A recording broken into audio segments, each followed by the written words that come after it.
Today I'm going to be sewing my Criss-Cross tanks, so called because they have this lovely draped crisscross in the back. And I know what you're thinking. Yes, they do cover the bra. I've cut 36 of these, 18 in gray and 18 in turquoise. Everything's ready to go, so let's get sewing. So the first thing I need to do is sew the shoulder seams together and sew this section together. So I've got all my different sizes stacked out here, and I'm going to get sewing.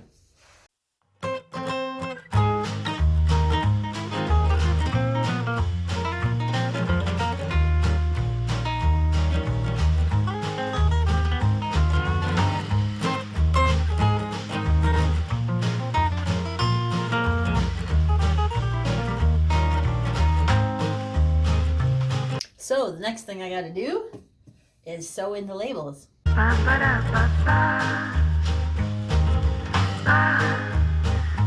So the next thing we got to do is apply the binding. The binding is this trim that goes around the edges. The way we do that is with this little fluted thing here. It's called a folder because it's what folds the fabric for me so that I get this perfectly uniform result.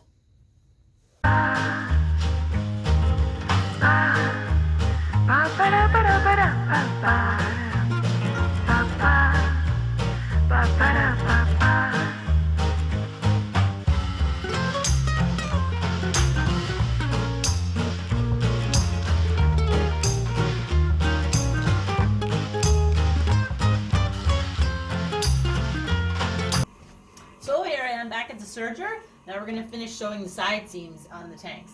So I like to sew a little bit on one side when I'm doing the initial crisscross, just because otherwise everything gets really tangled up afterwards. This helps me kind of keep things anchored. So I have to finish sewing this side, and I need to sew the other side seam, and I also need to sew in the content tag.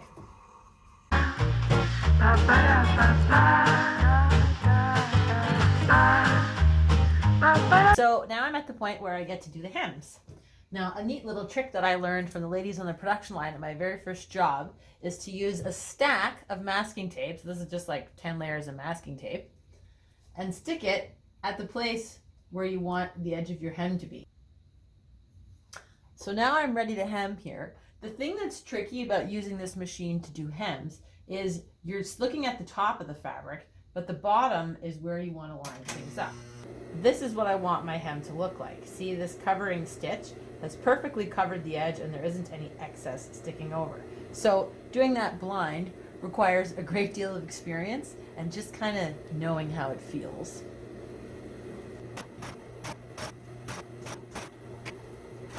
When I get to the end, I have to sew over the part where I started a little bit, and then the very last thing that I'm going to do after I'm done hemming is go in and just tack that down. You've all had a t-shirt unravel, right? One thread goes and the whole thing goes. So I always tack the ends of my hems to make sure that doesn't happen.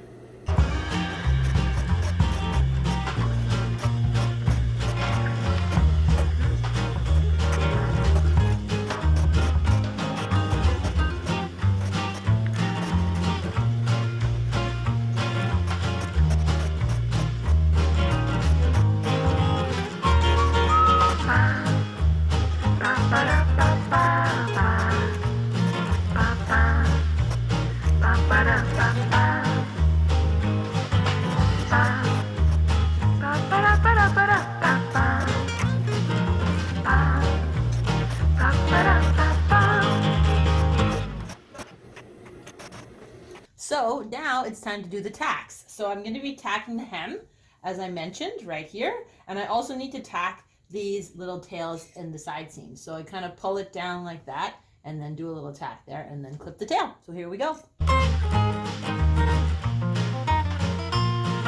now it's time to do the most fun part, ironing. I strongly dislike ironing, but the difference between a pressed garment and an unpressed garment, it's worth it. Even after washing, a garment that's been properly pressed with a good industrial iron is going to continue to look good, much more so than one that never was.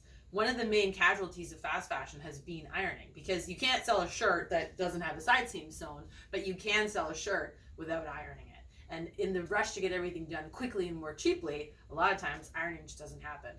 I iron, and you will see the difference.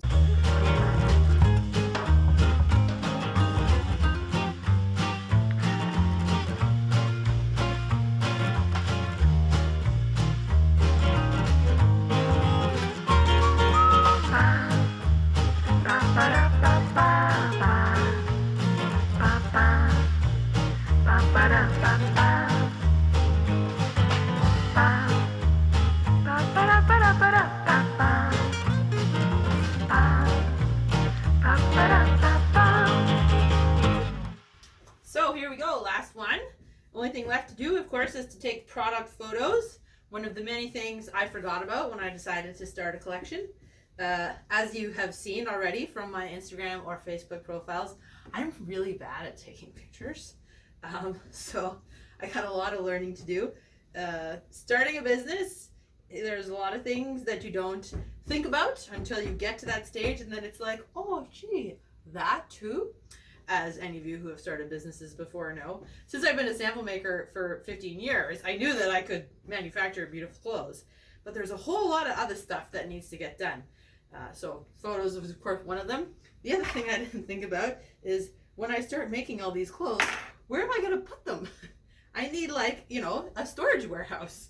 So for now, I'm using my spare room because of course nobody's in it. But if and when the day ever comes again that we are allowed to have visitors, I think there's some shelves in my future. So, thanks for watching. See you next time.